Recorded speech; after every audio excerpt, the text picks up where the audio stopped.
Clean air and water have been a public value for many decades. We saw this in particular in the 1970s with the Nixon administration's passage of the Clean Air and Water Act. This has now brought us to the climate change dynamic, which is a deeper understanding of global environmental change.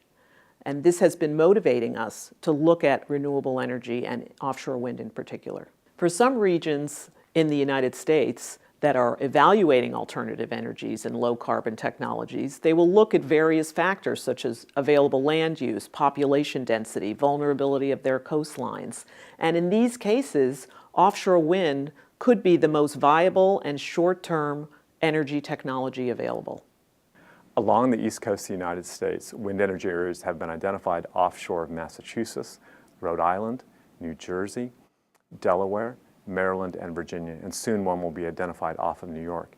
And our research is devoted to looking at areas within those individual wind energy areas that geologically one could preferentially locate offshore wind projects.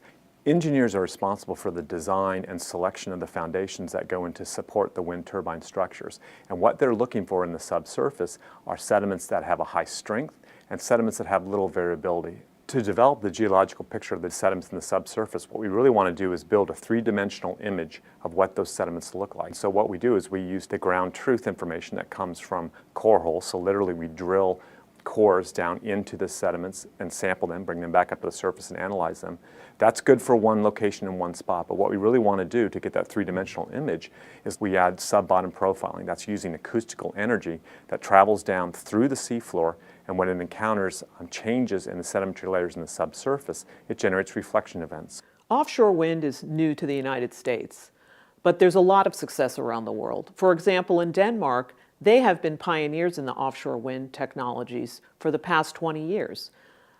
Though their culture and political system and utility structure might be quite different than ours, their environmental research could be quite relevant to the Mid-Atlantic region. Our research is applying an integrated risk analysis, which is a systems approach to offshore wind that can consider environmental effects, social benefits, integration to the grid, and a variety of other factors.